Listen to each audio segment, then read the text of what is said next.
Good evening, everyone, and welcome to the People's School for Marxist-Leninist Studies.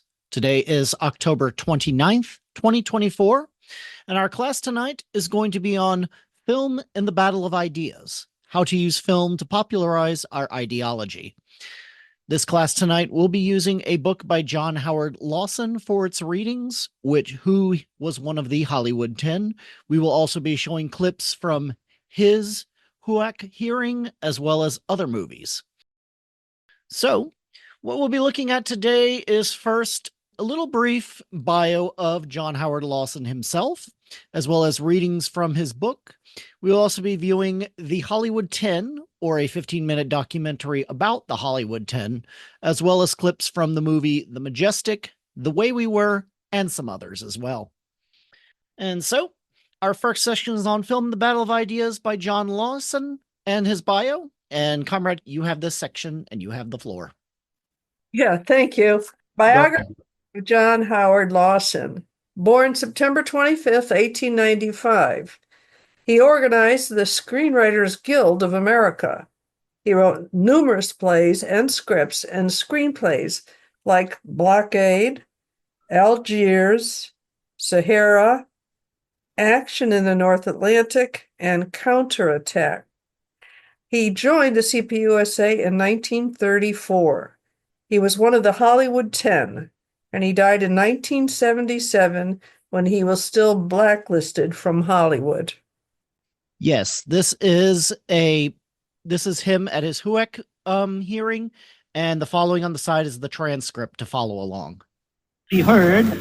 Through your attorney, you ask to be heard, and we want you to be heard. And if you don't care to be heard, then we the record in without your answers. I wish to frame my own answers to your questions, Mr. Chairman, and I intend to do so. You'll be responsive to the questions, or you'll be excused from the witness stand. I will frame my own answers, Mr. Chairman. Go ahead, Mr. Chairman. I repeat the question, Mr. Lawson. Have you ever held any position in the screenwriters?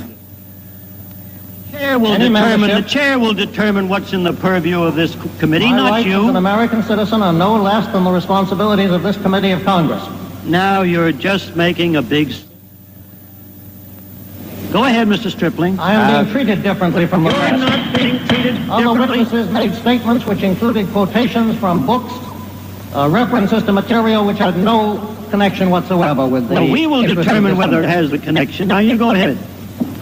It is absolutely beyond the power of this committee to inquire into my association with any organization. You have to stop, or you will leave the Control whatsoever.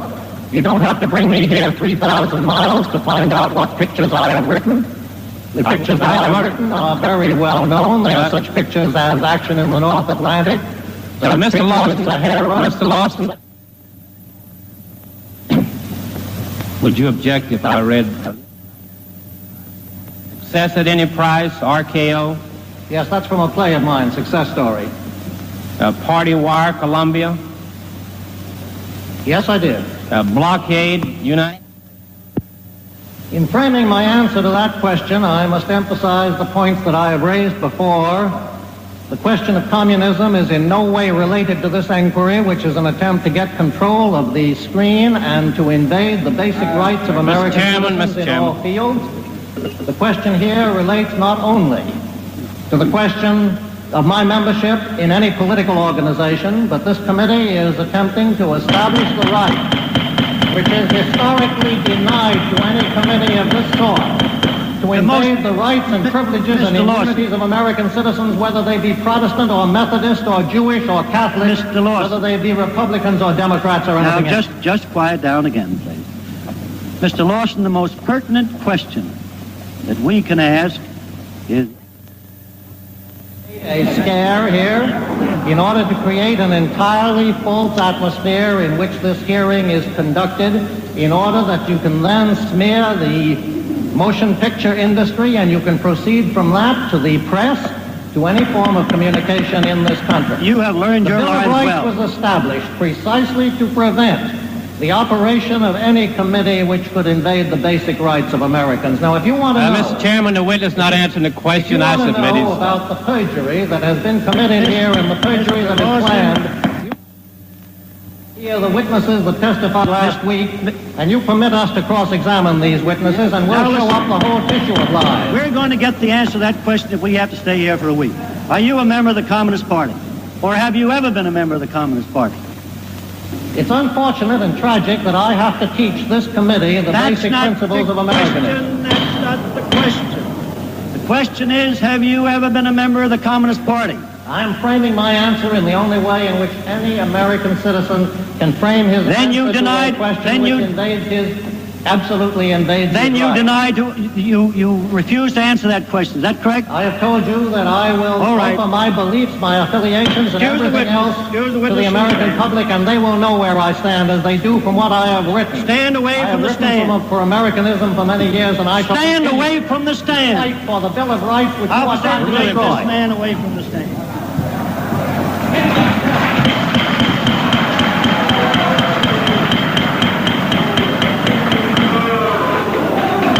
There will be no demonstrations. All right, film in the Battle of Ideas.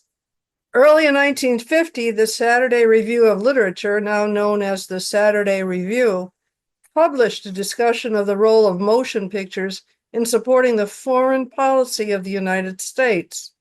The series of editorials and articles, running through 4 issues of the magazine, revealed the difficulties facing propagandists for the government's war program and the special tasks assigned to Hollywood in the global plan. The American movie, wrote Norman Cousins, is the main source of information about America to most of the people of the world. Cousins regretted that American films portray our country predominantly as a nation of murderers, gangsters, idlers, deadbeats, dipsomaniacs, touts, tarts, and swindlers. Cousins wanted motion pictures to inspire respect for the workings of justice and representative government. Eric Johnston, head of the Motion Picture Productions Association, answered Cousins, arguing that Hollywood is doing a good job making films of entertainment devoid of ideological lecturing or sermonizing. He described the Hollywood product as light and frothy musicals, comedies, yes, and some bang-bang pictures too, in which rustlers bite the dust when the brave cowboys take after them. Fun stuff, escape stuff. Johnston concluded in his inimitable Chamber of Commerce prose, "It is our everlasting hope that our motion pictures blend together to transplant before the eyes of others the shimmering spectral pattern that is America." The reference to a special pattern tempts us to assume that Johnston sees the film reflection of life in the United States as a parade of ghosts. At all events, he is satisfied that motion pictures cross the seas as messengers of a free country. And that's a picture of the second MPAA president. And also had connection with clandestine services. I'm assuming those clandestine services were some of our agencies? Some 3 letters, yes. So 3 letters, yeah, right. That's the way to put it. Okay. Film in the Battle of Ideas. Johnston and Cousins have told us a great deal, perhaps more than they intended, about the Battle of Ideas. They agree that the film must be judged as an instrument of foreign policy, and that pictures sent to other countries must meet the publicity requirements of the government. Indeed, they both make such a sweeping obeisance to governmental authority that they seem in danger of bumping their heads together. The propaganda problem is so pressing that they dispense with the usual amenities of cultural controversy. Their articles are notably lacking in respect for aesthetic standards or human values. They dispute about methods of indoctrination.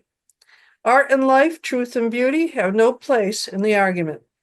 Cousins, as we had noted, is concerned solely with the effect on people of other countries of films, which he describes as cheapy about Americans who are fast talkers, fast drinkers, fast killers, and fast lovers. He has no objection to the exhibition of these pictures in the United States. He seems to assume that the audience in this country accepts the portrait of themselves as a speaking likeness. Johnston also seems to have no objection to this type of film. He speaks of them affectionately as fun stuff, escape stuff. Okay, yet there is a real difference between the two viewpoints. Cousins, as an expert in culture and communication, urges the need to cloak the war program in the garments of democracy and freedom. Johnston, on the other hand, has little respect for these slogans and almost no comprehension of their meaning. He voices the contempt of big business for people and their aspirations. He quotes General MacArthur's tribute to Hollywood films for having made a magnificent contribution to the important task of reorienting the Japanese people.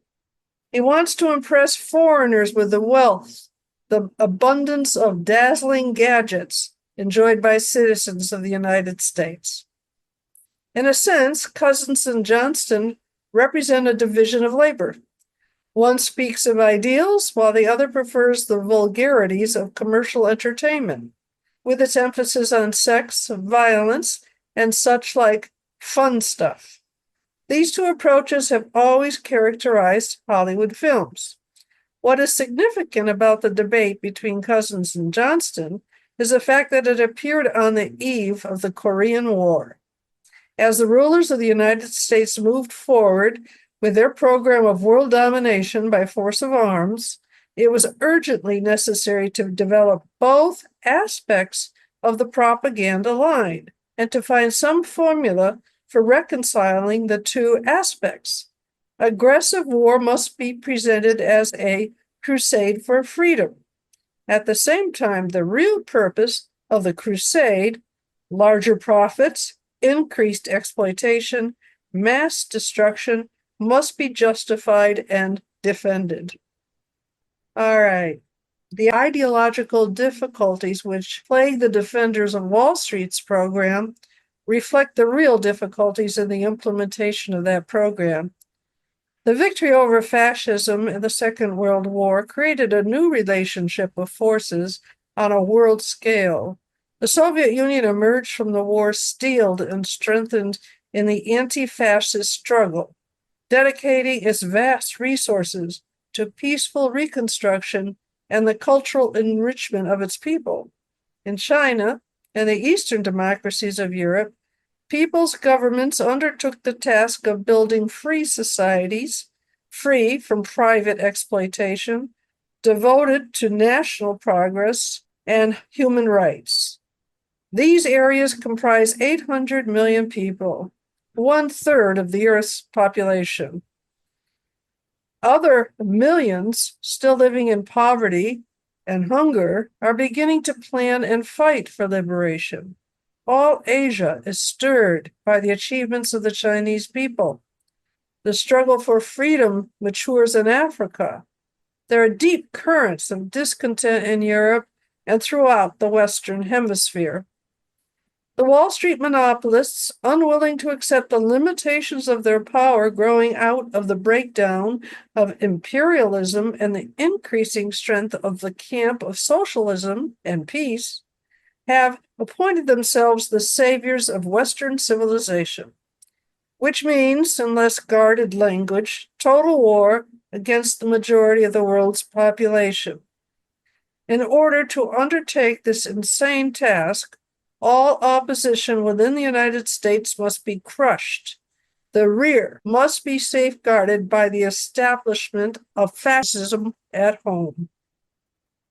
The cultural servants of Wall Street, philosophers and publicists and clowns, are supposed to make the program appear sweet and palatable, to distract attention from its manifold contradictions, to cover its bloody aims with a mantle of moral necessity and historical inevitability. Since the propaganda is basically directed to the double goal of war and fascism, it runs counter to the deeper popular desire for peace and to the democratic aspirations of the masses of the people. The propagandists have to lie about their objectives. As the lies are exposed, new and more sweeping lies have to be invented to cover up the revelation. The great achievements and peaceful aspirations of the people of other lands are slandered and misrepresented. The people of the United States are also slandered.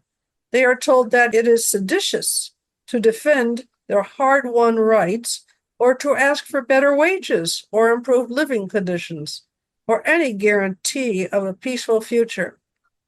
To justify the destruction of rights won by the struggles of the working masses in the past, the significance of these rights and the struggles by which they were secured must be concealed or distorted.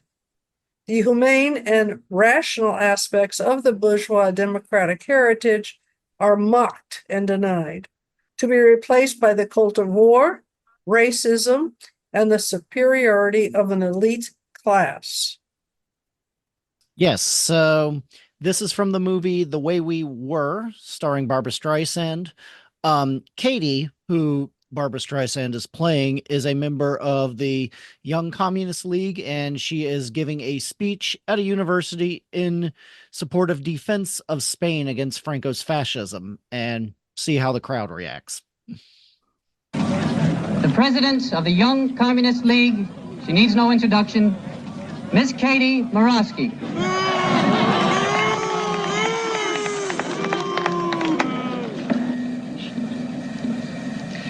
I guess I do need an introduction. Back up, Katie! Yeah, all the way to Moscow! You can still take communion and like the Soviet Union. What's cooking in the Kremlin, Katie? The Kremlin is worried about the civil war in Spain, are you? Thousands of Spanish citizens are being bombed and machine gunned and murdered. Only one country is sending help. One country. The Soviet Union. Katie, be my comrade! Oh, K. What are you scared of? The Russians don't want anybody in Spain but the Spanish. Is that scary? They're communists, yes, but they want total disarmament now. Is that scary? Hitler and Mussolini are using the Spanish earth as testing ground for what they want. Another world war, is that scary? You're darn right it is. There's only one thing to be scared of. And it's not me. It's not the Young Communist League. And it's not the Red Bogeyman. You be scared of anybody, any place, who will not stand up for world peace now.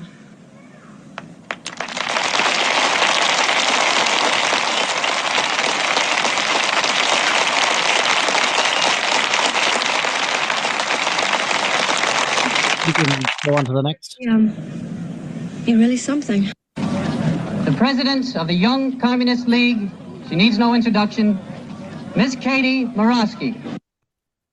Okay, thank you. We'll now break for a round of discussion. If you have a question or comment, please use the raise hand function and we will get to you in the order that they go up. Yeah, I just wanted to state that, back in, I don't know the exact date that it was written, but Marx wrote a book, Karl Marx wrote a book called The Critique of, what was it? Critique of the Political Economy, or a contribution to the critique of political economy. And in that, he talks about an economic base and a superstructure. And, this was before film came around. Now, today, I'm surprised to, whenever I watch a movie, I immediately see the political undertones of it. And I bring it up, sometimes I'll bring it up to my parents and they'll be 60 like, seconds. they'll say I'm reading too far into it. But you have movies like 007, James Bond, which is definitely a Cold War imperialist movie. You have Red Dawn, which pushes 90 seconds. Oh, sorry. And then all I wanted to say was, it's amazing that Marx back in the 1800s was able to predict all of, how film would be used. Well, we'll be actually hitting that reading in the third section, so thank you for that. Yeah, I just want to add similar works talking about how media is politicized and updated for more modern times than this was, specifically the mass like news media and whatnot. Michael Parenti wrote a book in the 80s called Inventing Reality. I think it's a great read, and everybody should take a chance to find that if they can.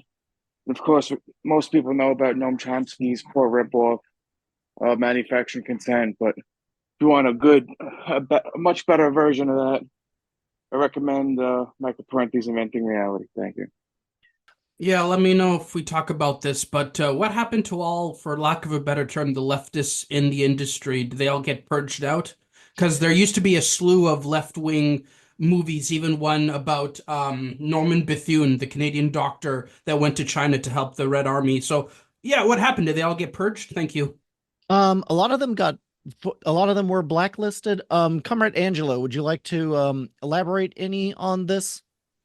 Yeah, during World War II and right after World War II, there was a heavy emphasis in the motion picture industry on fighting fascism and fighting war. That was all ended when Truman was elected president. As soon as he came in 46, in 48, the election, as soon as he came in, he started internal blacklisting, and everyone in Hollywood, from the screen actors to the Hollywood writers, everybody was affected. And that's exactly what happened. They were wiped out. It also affected the trade union movement. They were all wiped out.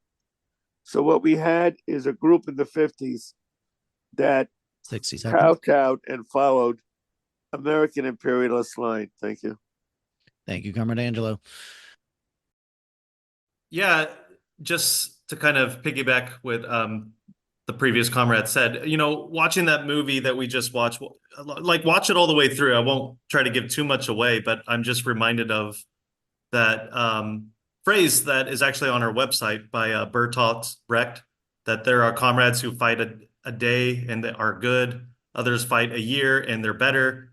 There are those who fight many years and are very good, but there are those who fight their whole lives, and those are the indispensable ones. I'm sure we've heard that before, but when you watch that movie, The Way We Were, that's the phrase that comes to my mind when I watched it.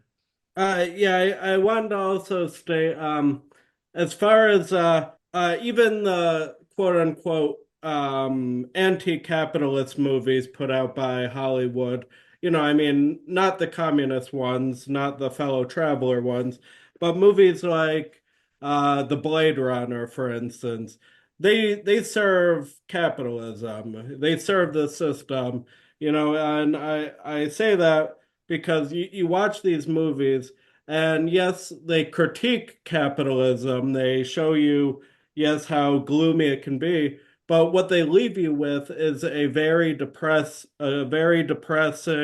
and very nihilistic view, so that now you're not motivated to organize. You're motivated to just do your best to live your life as an individual. And so even the quote unquote anti-capitalist movies serve capitalism. Yeah, that's an excellent point that Comrade just made. I think about the fact that when it comes to a lot of movies made in the US, for example, about Black liberation and Black problems, not just movies but also TV shows, it's like a disproportionate amount of them are about Jim Crow and slavery. It's never about Black people excelling. It's never about Black people achieving great things in American history as they have done repeatedly for hundreds of years. It's more just about how, they're just so oppressed and our society is just so white supremacist and it's just perpetual and there's no apparent solution to that at all. that's about it. A perfect example of this is, I'm sure a lot of us know about the movie that was made about Fred Hampton a few years ago, Judas and the Black Messiah. But the point thing to notice with that movie is that movie was based around the guy who ended up the informant, and it was almost painted to make him a sympathetic figure. So, like I said, it's always there to advance the capitalist agenda.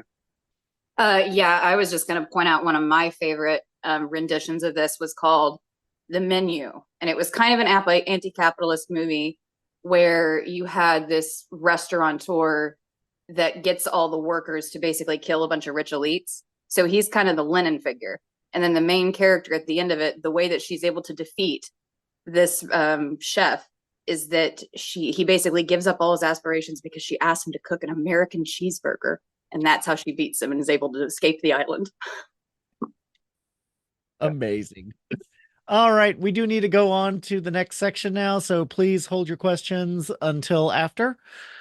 So our next section will be specifically about the Hollywood 10 and the HUAC in Hollywood. Before the reading, though, we do have a short documentary about the Hollywood 10 to show. So next slide. The American people are going to have to choose between the Bill of Rights and the Thomas Committee. They cannot have both. One or the other must be abolished in the immediate future.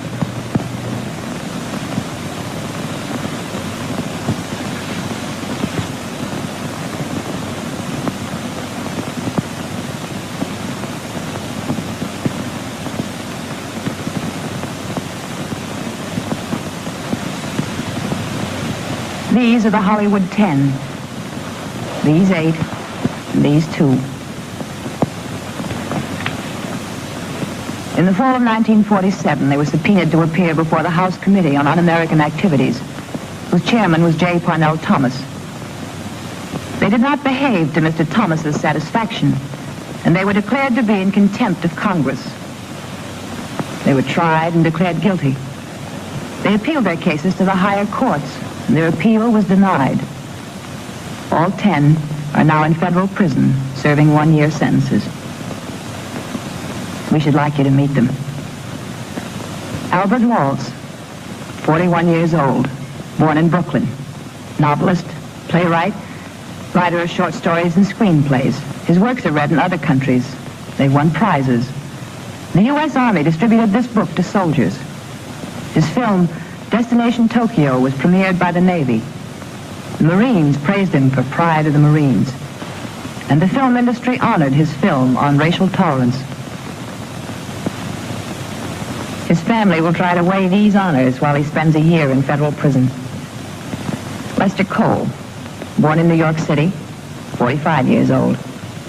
He was a founding member of the Screenwriters Guild and served on its executive board as president and vice president. When he was summoned by the House Committee, he was a valued writer at this film studio, signed to a new contract to write and produce on that very day. Author of 40 screenplays, among them Romance of Rosie Ridge, Objective Burma, None Shall Escape. He is now in prison. Samuel Ornitz, 60 years of age, born in New York, novelist and screenwriter, lecturer and scholar. Author of a classical fictional study of American Jewish life, of a tender story for children, of a book whose hero was lynched by anti-Catholic bigots. As a social worker, he spent many years with the Prison Association in New York, helping thousands of people to get out of prison. He is now in prison himself. Adrian Scott, screenwriter and motion picture producer, born in New Jersey, 39 years old. This film studio considered Scott's services invaluable. His films were successful and celebrated. Do you remember Crossfire? It was not to the taste of J. Parnell Thomas. Now Adrian Scott, too, is in a federal prison. Alva Bessie, born in New York, age 46. Newspaperman, novelist, critic, and screenwriter. In the year 1938, he made his way across the Pyrenees as a volunteer for democracy. On the witness stand in Washington, he said, "I not only supported the Spanish Republic, but it was my high privilege to serve in the ranks of its international brigades. He returned to the United States to write an account of that war, and in the Second World War served as second lieutenant in the Civil Air Patrol, Los Angeles Squadron 3. He wrote films as a contract writer for Warner Brothers Studios. He is now in prison. Edward Dmytryk, 41 years old, motion picture director. These films and many others were directed by Edward Dmytryk. As a reward for his distinguished contribution to world films, 1 year in prison. Ring Lardner Jr., born in Chicago, 34 years old.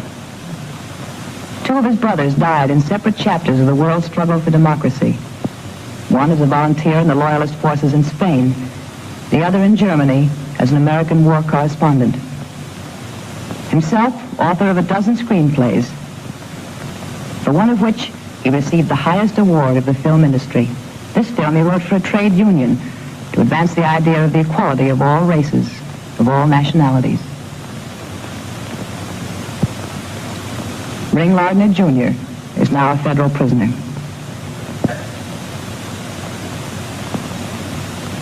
John Howard Lawson, born in New York City, 56 years old. Volunteer ambulance driver in Italy in the First World War. Author of 9 plays. Author of many screenplays. Perhaps you remember some of them.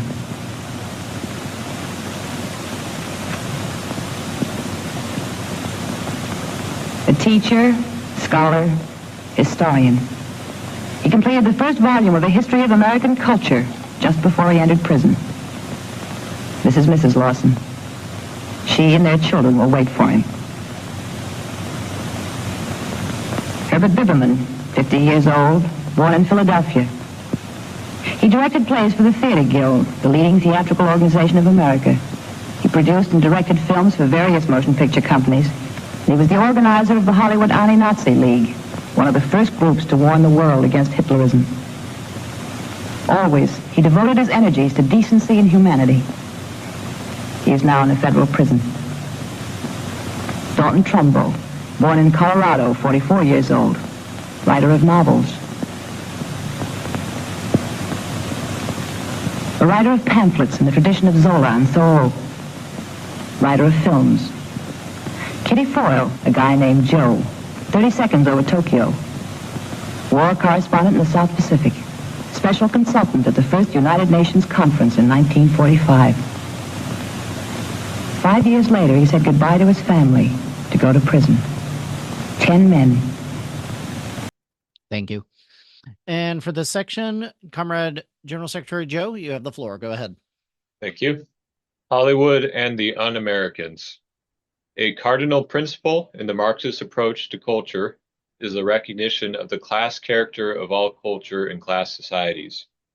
The dominant class controls education, philosophy, religion, science, and artistic expression, using these various disciplines and systems of belief and forms of art and communication to advance its interests and consolidate its power.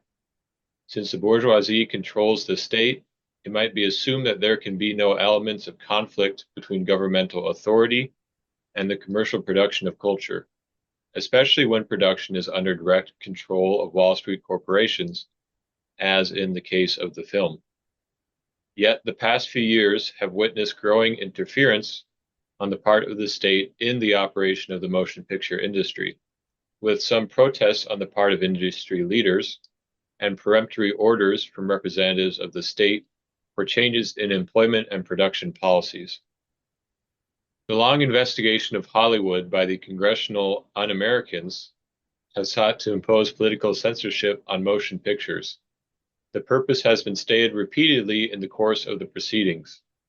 In his opening remarks at the 1947 hearings, Chairman J. Parnell Thomas, soon afterwards sent to prison as a common thief, spoke of the tremendous effort which moving pictures have on their mass audiences, and observed that what the citizen sees and hears in his neighborhood movie house carries a powerful impact on his thoughts and behavior.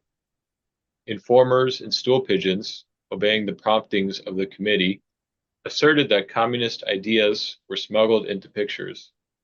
Jack L. Warner testified regarding the work of suspected writers that some of these lines have innuendos and double meanings and things like that, and you have to take 8 or 10 Harvard Law courses to find out what they mean. One can sympathize with the helplessness of the vice president of Warner Brothers in understanding the lines spoken in his films.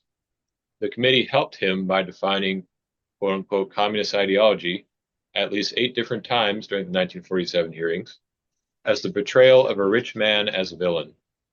It also asserted that it is communism to criticize members of Congress or to show a discharged soldier dissatisfied with his prospects.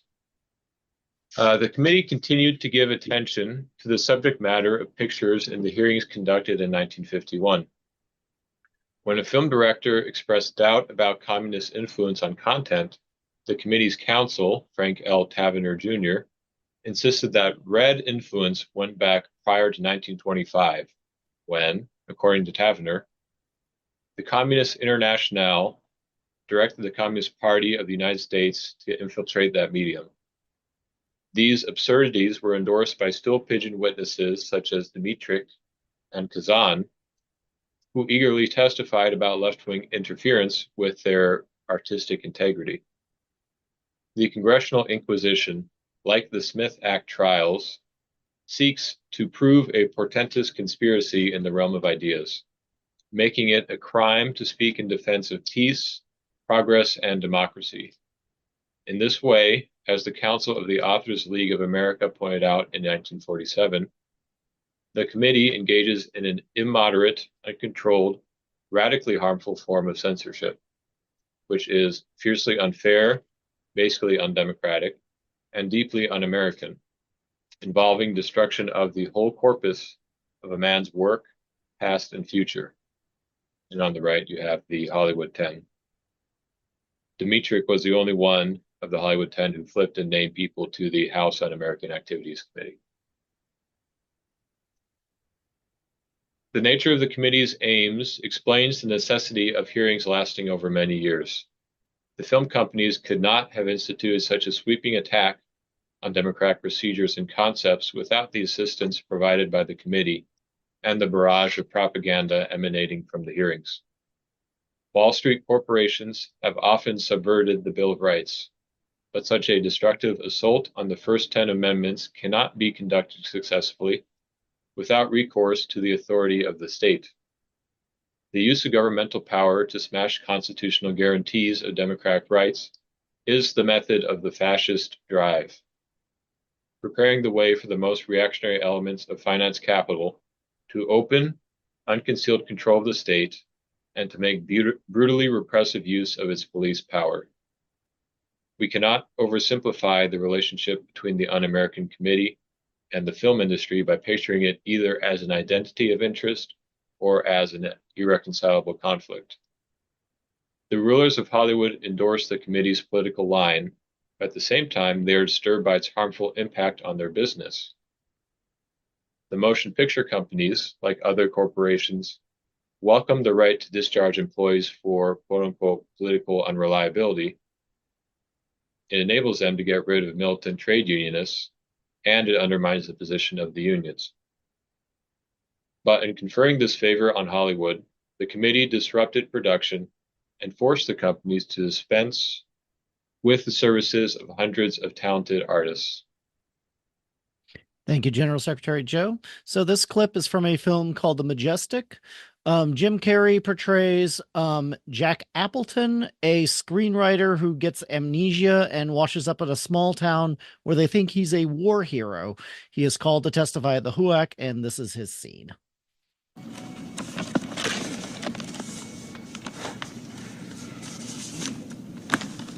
I'm sorry, but it occurs to me that there's a bigger issue here today than whether or not I'm a communist. Bigger issue? Mr. Appleton, there is no bigger issue. Actually, not to be contrary, I think there is.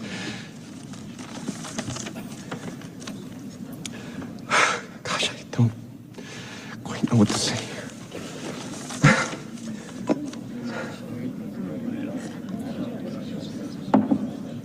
The fact is, I've never been a man of great conviction. I never saw the percentage in it. And quite frankly, I suppose I lack the courage. See, I'm not like Luke Trimble. He had the market cornered on those things. I never met the guy, but I feel like I've gotten to know him. And the thing is, I can't help wondering what he'd say if he were standing here right now. You know, I think he'd probably tell you. The America represented in this room is not the America he died defending. I think he'd tell you your America is bitter and cruel and small. The chamber will come to order. I know for a fact his America was big. Bigger than you can imagine. With a wide open heart. Where every person has a voice. You are out of order, even if you sir. don't like what they have to say. Enough, sir. You are out of order. If he were here, I wonder how you'd respond. If you could explain to him what happened to his America. Mr. Appleton, you are skating on the very thin edge of contempt. Well, that's the first thing I've heard today that I completely agree with. Mr. Chairman! Mr. Chairman! Mr. Chairman, my client is clearly under an enormous strain as a direct result of the belligerent questioning of Mr. Clyde, and he is therefore not responsible for his comments. At this time, we wish to invoke the Fifth Amendment. No, we don't. Yes, Pete, we do. No, Kevin, we don't. So knock it off! Shut the hell up and let me get through this. The Fifth Amendment is out of the question. But there is another amendment that I'd like to invoke. I wonder if anyone here is familiar with it. Congress shall make no law respecting an establishment of religion. Mr. Appleton, you're out of order, Congress sir. shall make no law respecting The chamber will come to order, Mr. Appleton. an establishment of religion or prohibiting the free exercise thereof, or abridging the freedom of speech, or of the press, or of the right of the people peaceably to assemble and petition the government for a redress of grievances. You will not presume to lecture this committee, That's the sir. First Amendment, Mr. Chairman. It's everything we're about, if only we'd live up to it. Let him talk. He's just hanging himself. It's the most important part of the contract every citizen has with this country. And even though these contracts, the Constitution and the Bill of Rights, even though they're just pieces of paper with signatures on them, they're the only contracts we have that are most definitely not subject to renegotiation. Not by you, Mr. Chairman. Mr. Appleton. Not by you, Mr. Clyde. You will stand down, sir. Not by anyone. Ever. Too many people have paid for this contract in blood. Enough, sir. You are out of order.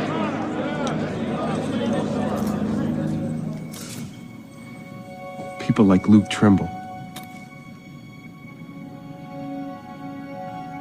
And all the sons of Lawson, California.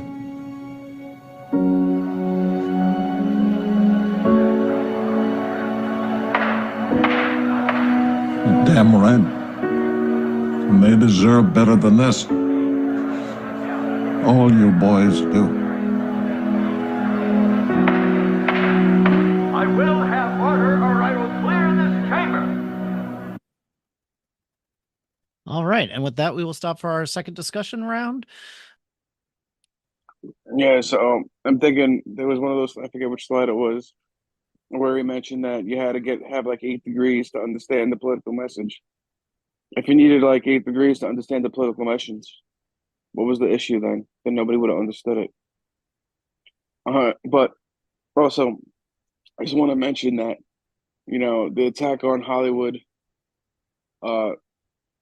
writers, actors, directors, the whole nine, went far beyond the Hollywood 10. There was hundreds that were blacklisted. And there's one in particular that comes to mind, only because I looked into her being a Nirvana fan. They wrote, Kurt Cobain wrote a song about her. Frances Farmer. Not only was she one of the blacklisted Hollywood actresses, She had like a mental breakdown, whatever. Was put into psych wards and was believed to be one of the earliest victims of MK Ultra. Just something to keep in mind. Thank you, Comrade Emeritus Secretary Angelo. You have the floor. Yes, I'm glad you mentioned Frances Farmer. Very interesting. She was the first national chair of the U.S. of a women's group that was the predecessor to RE, Women for Racial Economic Equality. It was part of a group that was set up by the Soviet Union and their allies after World War II. It was called the American, I think it was called the American Council of Women, if I have the right name. And she was its fellow traveler, and she was also an actress. But I wanted to mention that this film tonight is interesting. What's going on in our country right now within a week? There is an election going on, and there is two Americas. There is definitely two Americas. And there were two Americas then. 60 seconds. There was the America of Paul Robeson, of the Abraham Lincoln Brigades, of those that built the Congress of Industrial Unions, the CIO, and then there was the America of the fascist. And I see us happening again now. We got to be honest that there is a fascist running around. The other one is reactionary, but one of them is a fascist. And this attack on the Bill of Rights is going on right now. Thank you. And with that, we'll go on to our final section for tonight. The function of film in a class society. The problem does not arise from any unwillingness on the part of Hollywood to make reactionary pictures. The half-century of the film industry's development coincides with the epoch of imperialism, and its course has been determined in the main by the cultural interests and requirements of its corporate masters. Propaganda for war and conquest, for white supremacy and the oppression of colonial peoples has characterized the history of the motion picture in the United States, from tearing down the Spanish flag in 1898 to the latest Korean War film. However, there have been many changes in the policies of the bourgeoisie during these years. The movement of social and economic forces that has made these changes necessary has exerted a corresponding influence on the content of films. Hollywood reflected, although in a limited and generally distorted form, the tremendous popular pressures and advances of the Roosevelt period. The development of an aggressive plan for the United States to control the world by military force after the end of World War II required a rapid reorientation of the dominant culture. The most dramatic change took place in attitudes toward the Soviet Union. Almost overnight, the heroic sacrifices of the Soviet people and our common struggles were forgotten, and the nation which had contributed most unstintingly to the defeat of our enemies was suddenly pictured as the enemy. A similar transformation was engineered in every field of social and political thought. The drive against freedom of speech and association was basically designed to suppress opposition to the war program and assure the tranquility of the home front when the Cold War became hot. This could not be accomplished without destroying the gains made by the labor movement and by the organized activities of the people during the Roosevelt years, which in turn required the destruction of the ideas that reflected these gains and activities. The first step in reorganizing the motion picture industry to meet the requirements of the new period was the attack on Hollywood trade unions and the annihilation of the most progressive trade union forces in 1945 and 1946. But the change in the content of films did not proceed rapidly enough to meet the demands of Washington and Wall Street. The filmmakers could not make the change arbitrarily without taking account of the habits and temper of audiences. We can imagine what might have happened if some of Hollywood's recent pictures had been produced in 1947, before the first congressional hearing. Can we doubt that there would have been a serious outburst of public anger in 1947 if theaters had shown the sympathetic portrait of a Nazi general in The Desert Fox, or the call for the wanton murder of women and children in 1 Minute to Zero? Today, these pictures are accepted, or at least tolerated. The un-Americans in Congress can claim some of the credit for the change. A guide to understanding the function of culture is provided by the Marxist-Leninist analysis of the economic base of society and the superstructure of institutions and ideas erected upon it. Marx states the principle in his preface to the Critique of Political Economy. In the social production of their means of existence, men enter into definite necessary relations, which are independent of their will, production relationships, which correspond to a definite stage of development of their material productive forces. The aggregate of these production relationships constitutes the economic structure of society, the real basis on which a juridical and political superstructure arises, and to which definite forms of social consciousness correspond. The mode of production of the material means of existence conditions the whole process of social, political, and intellectual life. In the course of his discussion of linguistics, Stalin elucidates the relationship between the base and the superstructure. Every base has its own superstructure corresponding to it. If the base changes or is eliminated, then following this, its superstructure changes or is eliminated. If a new base arises, then following this, a superstructure arises corresponding to it. The base creates the superstructure precisely in order that it may serve it, that it may actively help it to take shape and consolidate itself. The superstructure has only to renounce its role of auxiliary.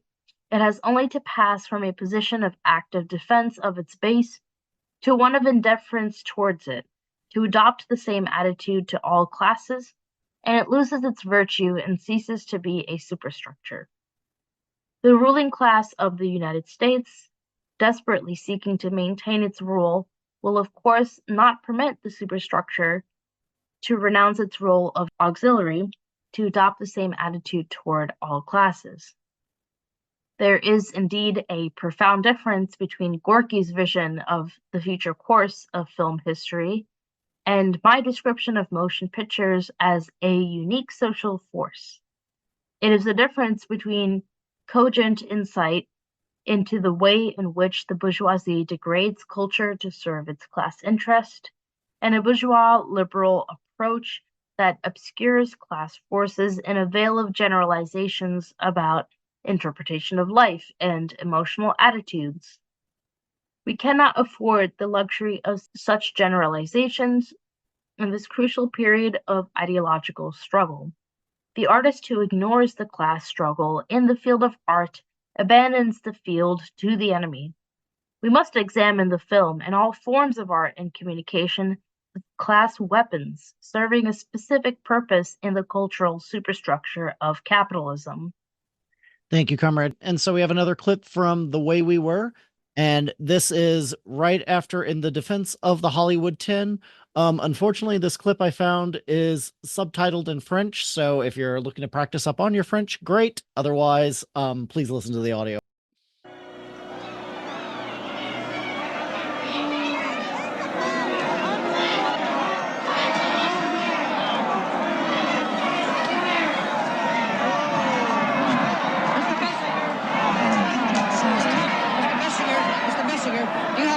Regarding the Hollywood 10. Well, I'm afraid they're running toward martyrdom, achieve nothing but their own destruction. Standing up for principle doesn't make you a martyr. I don't like this country. Why don't you get the hell out? My country, too.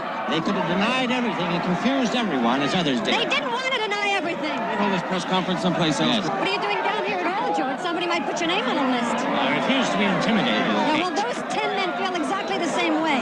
Free speech is all we're talking about. Those men are fighting for your right to make any kind of picture you want. But all you can do is strut around here making cynical remarks. Could we get a statement from you, Mrs. Gardner? No, please, not now. Yes, I would like to ask these people why they think we just fought a war. Why don't you get the hell out? What are you people afraid of? Shut your mouth, you call me bitch. Hey! Come on!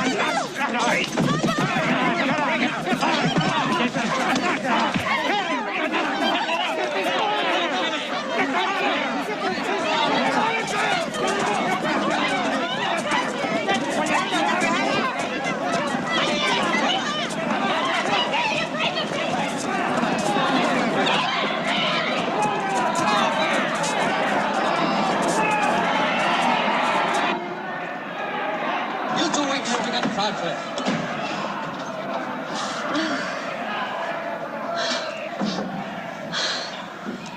Are you okay? Yeah. You're bleeding. I'm fine. It's always fun meeting trains, no? I'm sorry, Hubble. I really didn't expect this.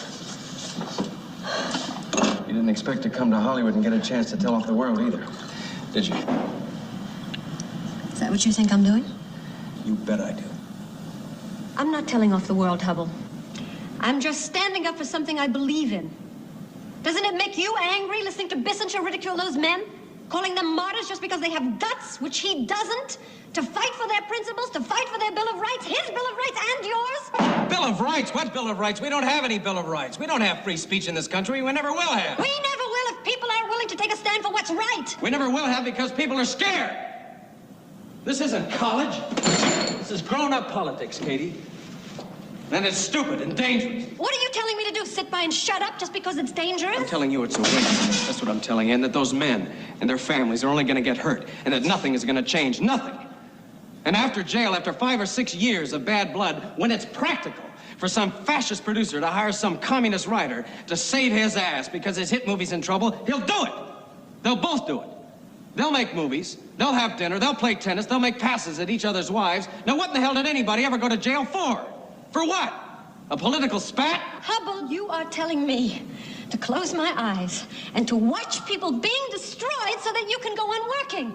Working in a town that doesn't have spine enough to stand up for anything but making a blessed buck. I'm telling you that people are more important than any goddamn witch hunt. You and me. Not causes, not principles. Hubble, people are their principles. Oh, God. All right. Okay. Well, we will move on then to our last discussion round. Yeah, I'm really appreciative for this class. I'm glad that we're doing it. What I want to say is just a couple points. First off is, on a philosophical basis, some people make the argument that each piece of art or each film is kind of a thing of itself. I think somebody was mentioning earlier how they get accused of looking into things a little bit too much. And as Marxists, we sort of reject that idea because we understand that every facet of our society is touched by class. So not only is that present in films that are strictly about communism or war or the Soviet Union, but also very mundane films that just aren't about anything. But we are under the class perspective of the bourgeoisie, meaning they're trying to project capitalism onto us. And I think over time, we realize this, and people yearn for better working class or even revolutionary perspectives. But the bourgeoisie doesn't want to give that to us, but they do every once in a while. My best example that I can think 90 of seconds. Is, Star Wars was originally about the Viet Cong, with the first film, and then it's been commercialized to all hell. But even Star Wars is like coming back around with like Andor, which is a very, in my opinion, very good sort of revolutionary perspective on what's it like living under an oppressive empire. So I makes me optimistic about the future. That's all I'll say. Okay, thank you, comrade. I'm just curious, does anyone have any good sources on the Un-American Activities Committee? Every time, the first one I heard was on Paul Robeson, and every time it reminds me of Dimitrov defending himself at the Reichstag fire trial. It's just always a thought I have. And also, do we have any strategy to try to use movies to our advantage? Thank you. Well, one thing for Film and the Battle of Ideas that we are doing, I know, is we are digitizing a bunch of old Soviet films and bringing those to the public. And Comrade Angelo, did you want to respond as well? Yeah, I think our job should be to rediscover the hidden history of our country that has been denied us. It's been covered up, it's been buried, definitely buried. And it's there. We don't have to invent anything new. We have a history that's rich in revolution. Our whole birth was not through evolution, but through revolution as a country. And each of the forefathers in their time were very forward thinking, way ahead of their time. So all these movies 60 seconds that have been around, we need to bring them to the fore again, to our family and friends. Thank you. Thank you, Comrade Angelo. Yeah, I was just going to say, if you want more media criticism, we've talked about Michael Prenti's Inventing Reality, but he has a really good lecture on just like film critique and media critique called Rambo and the Swarthy Hordes that is fun to listen to. I can imagine that already in his dry humor tones. Yeah, something that I have noticed, this isn't really about film exactly, but it might apply. I'm not totally sure, though. I read a lot, and I've noticed that in sci-fi and fantasy, you see a lot of socialist themes. It's not outright, but it's definitely there, especially if you are a socialist. You see a lot of particularly anti-colonial and anti-imperialist stuff these days. It's very big right now. So I think this stuff is still out there, but it is a lot of the times hidden.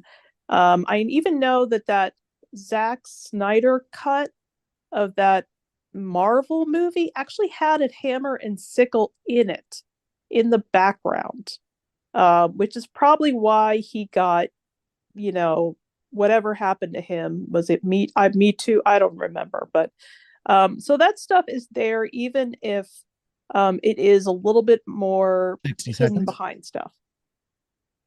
Thank you, Comrade.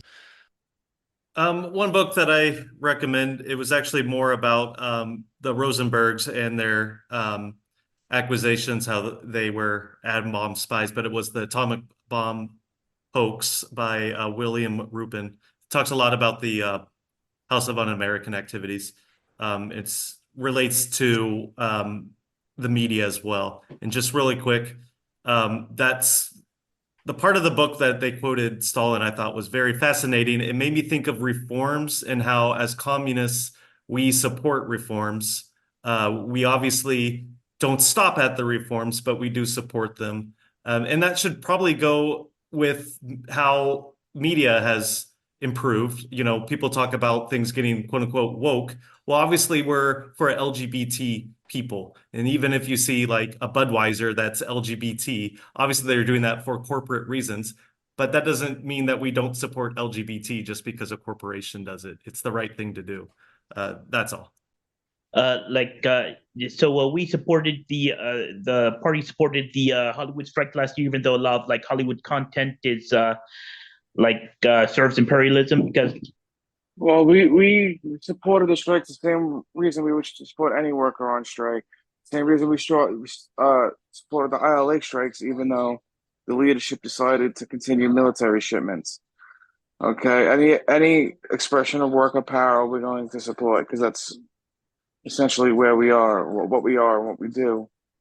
But we can't blame the workers for the mistakes of the industry or they work in.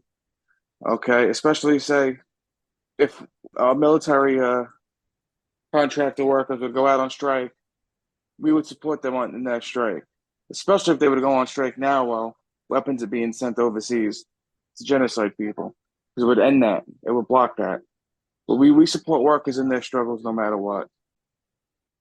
Thank you, Comrade. Yeah, I just wanted to highlight the medium of plays and theater because one of our general opponents, the Falun Gong, who are anti-China or anti-People's China, they have this elaborate show that exposes their propaganda and how the Communist Party of China is bad, called Shen Yun. So if anybody ever sees a poster of Shen Yun, know that they're anti-communist. Thank you. Thank you. I do one of these one days go see a production because I'm told there's a scene where Karl Marx's face appears and then a red tidal wave goes over the stage, takes over the stage. I want to see that. Yeah, I was gonna say that although the culture, the media that we see is a lot of it is very a lot of it is very imperialist, or serves capitalism.